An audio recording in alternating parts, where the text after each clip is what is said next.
Cuando hablamos de Argentina, solemos dibujar en nuestras cabezas este mapa. Si pensamos en cómo se formó, cómo se fue delineando el territorio nacional, siempre tenemos ese mapa dibujado detrás. No podemos dejar de referirnos a él. Pensamos que Argentina es ese mapa, pero en realidad lo que ahora es Argentina, uno de los países que se construyeron después de la caída del Imperio Español en América, pudo haber tenido otra forma. Pudo no haberse llamado Argentina. Pudo haber sido muchos países o parte de un gran país hispanoamericano.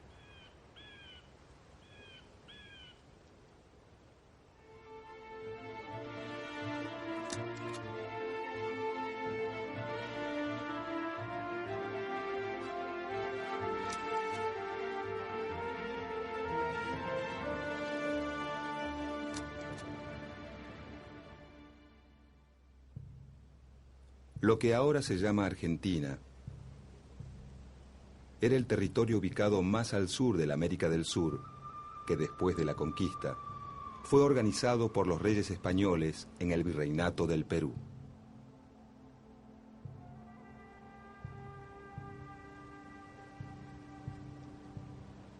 Parte del actual territorio argentino estaba incluido en las gobernaciones del Tucumán y de Buenos Aires dentro de ese virreinato.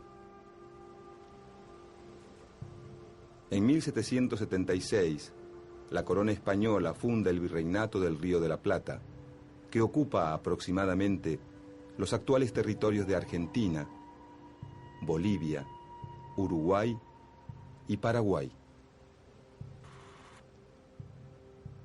El eje de la economía se encuentra en la ciudad de Potosí, productora de grandes cantidades de plata.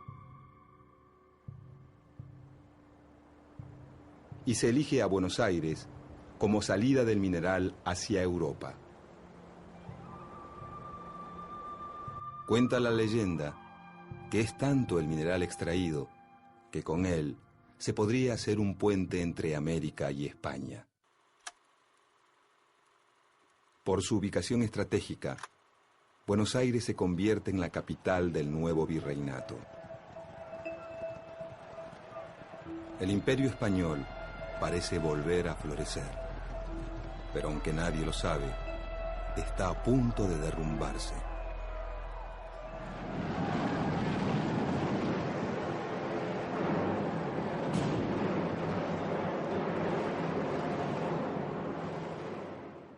En 1808, el rey de España, Fernando VII, es capturado por el emperador francés Napoleón, que impone en el trono a su hermano José Bonaparte.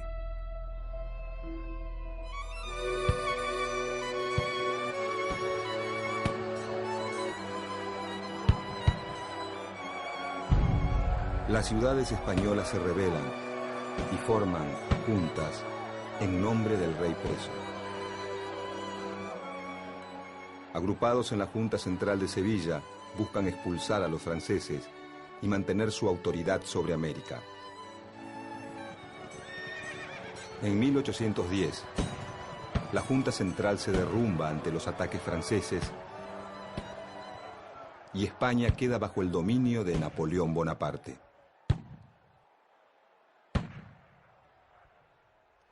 Al llegar las noticias a América, algunas ciudades deciden formar juntas.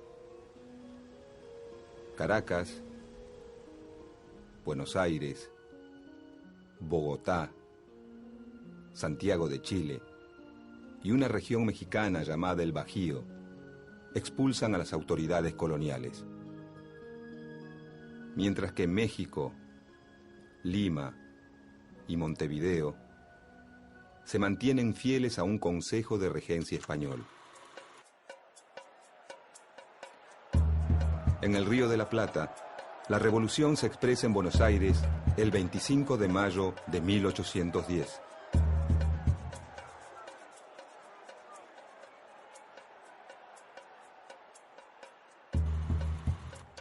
El grupo revolucionario que desplaza al virrey Baltasar Hidalgo de Cisneros cuenta con el apoyo de la milicia criolla con la que busca asegurarse la adhesión del resto del virreinato. Con la Revolución de Mayo comienza el proceso de independencia de las colonias españolas en el Cono Sur. Paraguay y Montevideo se oponen a la revolución, no así las zonas rurales de la banda oriental. Mientras que el ejército de Buenos Aires es derrotado en Paraguay, Montevideo se rinde en 1814. Una expedición enviada por la primera junta obliga a Córdoba a la obediencia y avanza al norte para ocupar el Alto Perú. La expedición comienza con un triunfo, pero finalmente es derrotada. El poder está dividido. Durante años, ni revolucionarios ni realistas pueden pasar más allá de Salta. Para los lugareños, la guerra se convierte en algo cotidiano, en el centro de sus vidas. Entre 1812 y 1815, diferentes grupos patriotas impulsan cambios políticos, aunque no se animan a declarar la independencia.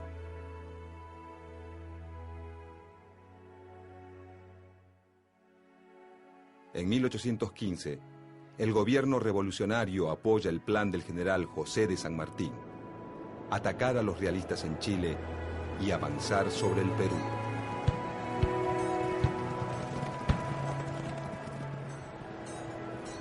Los territorios revolucionarios americanos están convulsionados por luchas y divisiones.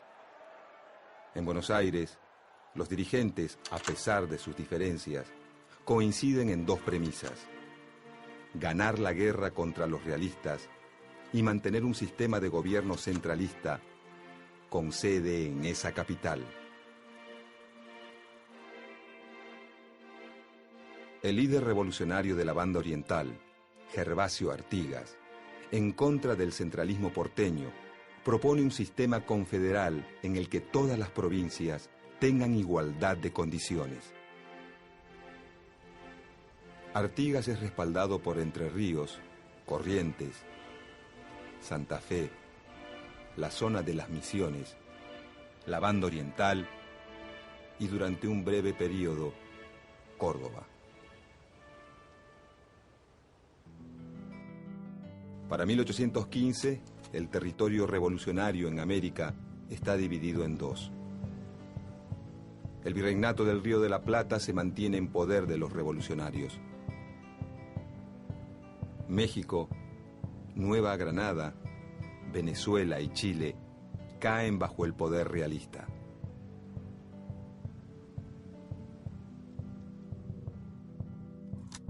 En 1816, el sistema revolucionario rioplatense supera una etapa crítica. Se reafirman los vínculos entre el interior y Buenos Aires, pero mantienen el enfrentamiento con el litoral.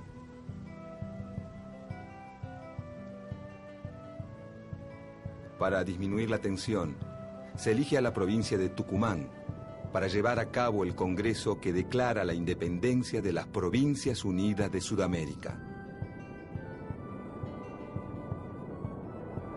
Potosí, Cochabamba y Charcas, que hoy pertenecen a Bolivia, son algunas de las regiones que declaran la independencia. En cambio, algunas provincias que hoy son argentinas, como Santa Fe, Corrientes y Entre Ríos, no concurren al Congreso de Tucumán. El nuevo país independiente tiene dos grandes desafíos: el conflicto con los realistas y la guerra civil entre Buenos Aires y el litoral que dirige Artigas.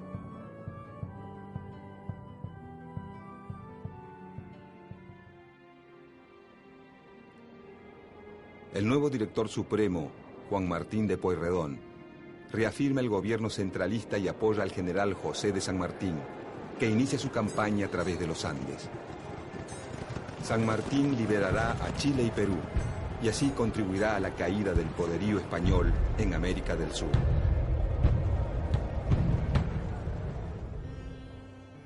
Pero en las Provincias Unidas, El alto costo de la guerra debilita al gobierno central, que delega en figuras destacadas de cada provincia la capacidad de reclutar hombres y recursos para la lucha.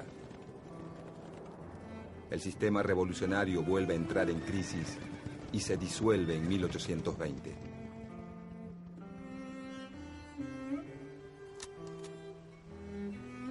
En el virreinato del Río de la Plata, el actual territorio argentino está dividido en 3 intendencias: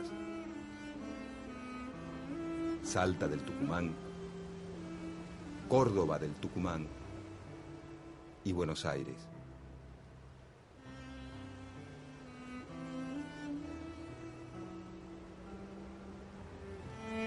Los gobiernos revolucionarios subdividen esas intendencias coloniales. Cuyo es separada de Córdoba, Tucumán de Salta, y el litoral artiguista se desvincula de Buenos Aires. Cuando en 1820 se derrumba el poder central, la única organización política que se mantiene son las ciudades y las zonas rurales que las rodean, es decir, las provincias. Se intenta crear jurisdicciones más grandes luego del derrumbe del poder central, la llamada República de Entre Ríos y la República de Tucumán, pero pronto fracasan. Quedan entonces 13 provincias y más tarde se agregará Jujuy. Cada una de ellas posee autoridades propias. Muchas sancionan una constitución provincial y en algunas surgen líderes locales que se convierten en caudillos. Salta, Tucumán, Entre Ríos, Santa Fe y la Banda Oriental han sufrido la devastación de la guerra.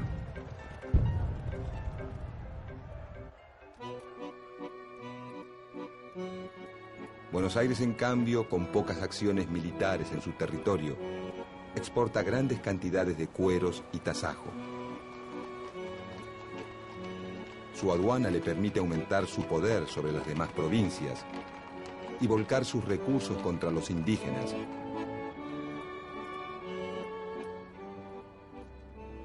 Y en pocos años duplica el territorio hacia el sur.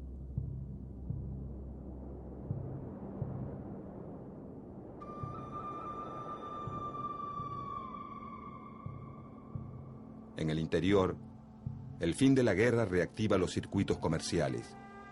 Cuyo con Chile, el norte con la nueva República de Bolivia, mientras que el litoral y Córdoba se vuelcan a la producción de cueros para el mercado atlántico.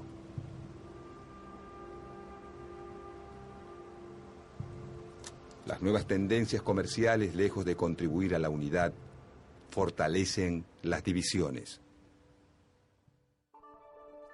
A mediados de la década de 1820, las provincias se reúnen en un Congreso Constituyente para volver a crear una unión y sancionar una constitución. El intento fracasa al enfrentarse a 2 grandes problemas. Por un lado, la guerra con Brasil, desencadenada cuando la Banda Oriental, apoyada por las Provincias Unidas, se levanta contra la dominación brasileña. Mientras que los rioplatenses obtienen importantes victorias militares, los brasileños bloquean el puerto de Buenos Aires, principal fuente de ingresos de las Provincias Unidas. Con la mediación de Inglaterra, se resuelve el conflicto y nace un nuevo país independiente, la República Oriental del Uruguay, que se separa de las Provincias Unidas.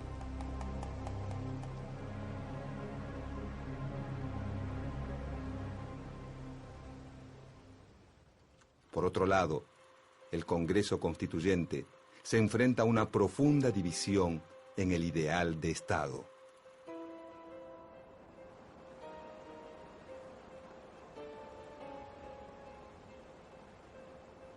Dos corrientes surgen de este enfrentamiento. Los unitarios, quienes sostienen que el gobierno central, creado durante la Revolución, es el fundamento de la soberanía nacional. Y los federales, quienes defienden la soberanía de cada provincia.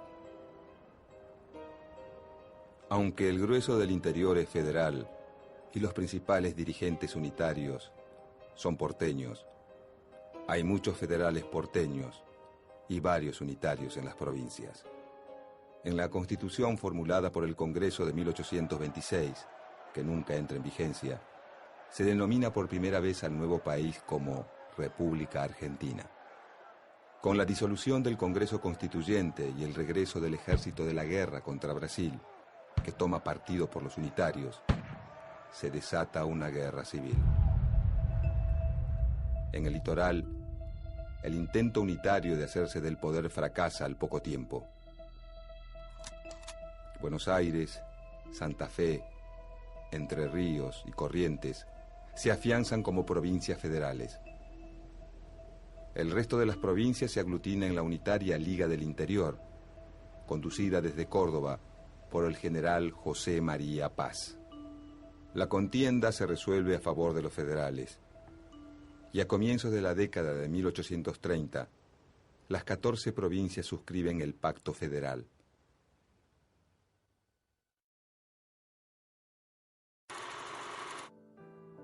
Aunque legalmente las provincias son iguales entre sí, el gobernador de Buenos Aires, Juan Manuel de Rosas, afirmado en el poder desde 1835, logra imponer su orden sobre el resto de la Confederación. Por medio de la diplomacia o de la fuerza, obtiene gobernadores adeptos en todas las provincias, afianzando su poder a través de un único partido federal.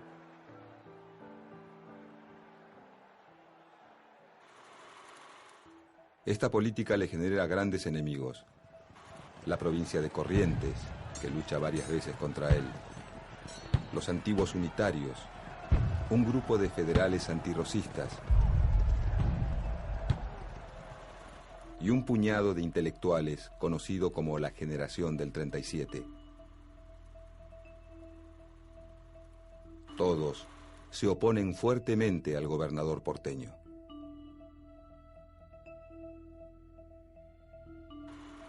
Rosas interviene en las luchas internas de la República Oriental del Uruguay. Apoya a los blancos que se enfrentan a los colorados.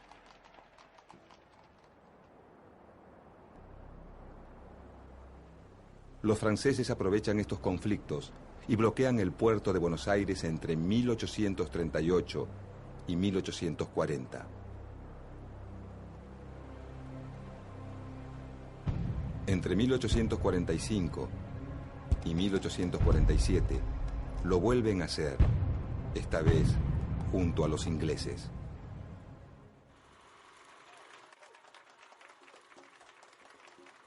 Rosas supera los conflictos y logra el reconocimiento internacional de una zona política autónoma en América del Sur.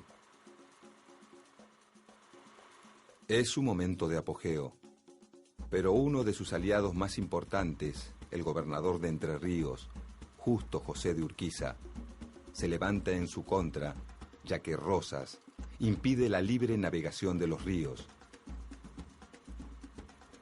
lo que perjudica a las provincias del litoral, que no pueden competir con las exportaciones porteñas.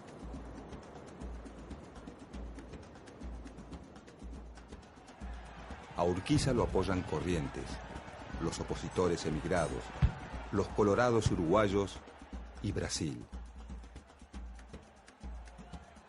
Este conflicto se resuelve con el triunfo de la Alianza Antirrosista en la Batalla de Caseros en 1852.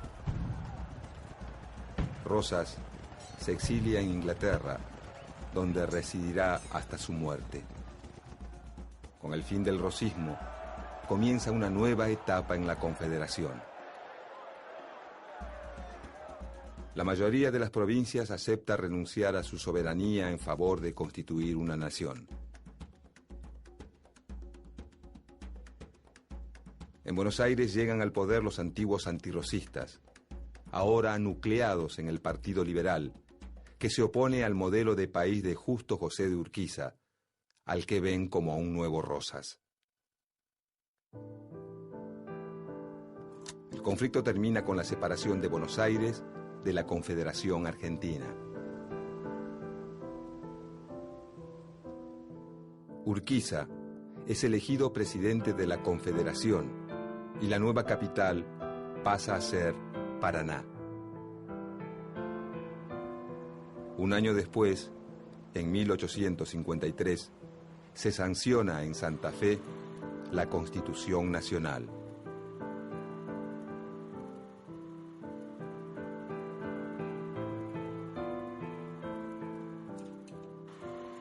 Buenos Aires no acuerda con una unión en la que no tenga privilegios, ni tampoco con entregar los beneficios de su rica aduana. Durante los 8 años en que permanece separada de la Confederación, Buenos Aires prospera gracias al aumento en sus exportaciones de lana y cuero. En cambio, la Confederación enfrenta grandes problemas económicos y muchos de sus dirigentes creen que no existe futuro sin Buenos Aires. La tensión va creciendo y en 1859 se desata la guerra. Las tropas de Urquiza triunfan en la batalla de Cepeda. Se firma un tratado de paz y se vuelve a incorporar a Buenos Aires a la Confederación Argentina. Pero los enfrentamientos continúan y en 1861 se libra la batalla de Pavón, en la que los porteños salen vencedores.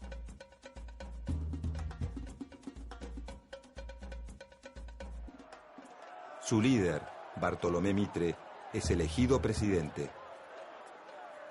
Aunque las 14 provincias se rigen por la Constitución Nacional y una autoridad central, Mitre pretende un Estado con predominio de Buenos Aires.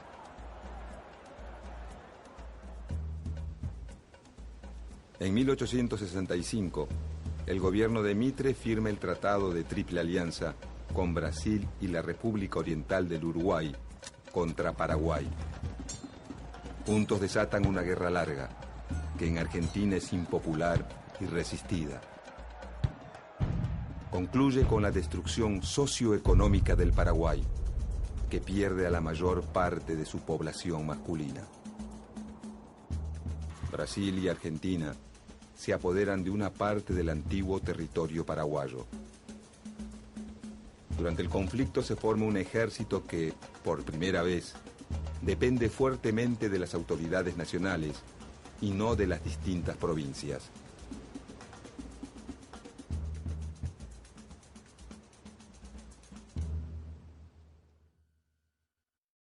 Bajo las presidencias de Domingo Faustino Sarmiento y Nicolás Avellaneda, el Estado Nacional afianza su poder sobre los particularismos provinciales, apoyado en un vertiginoso desarrollo económico. Aparecen el alambrado de los campos, el ferrocarril y los inmigrantes europeos que solucionan la escasez de mano de obra.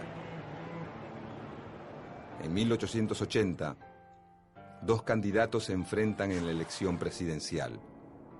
El general Julio Argentino Roca, quien había conquistado territorios al sur de las fronteras, exterminando a los pueblos originarios, y el gobernador de Buenos Aires, Carlos Tejedor.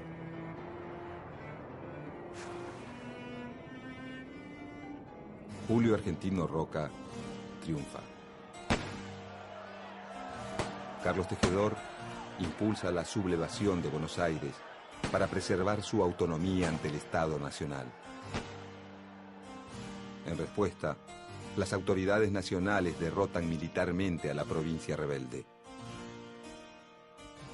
En 1880, la ciudad de Buenos Aires pasa a ser la capital federal de la República Argentina y en 1882 se funda una nueva capital para la provincia de Buenos Aires que será llamada La Plata.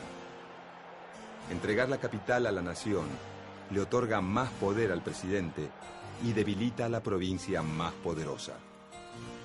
En 1884, el ejército se apodera sangrientamente de los territorios aborígenes del Chaco.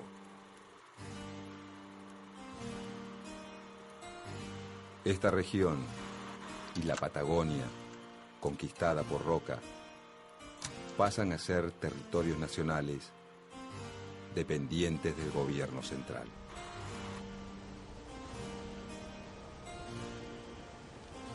En la década de 1880, con el mapa argentino casi idéntico al que conocemos hoy,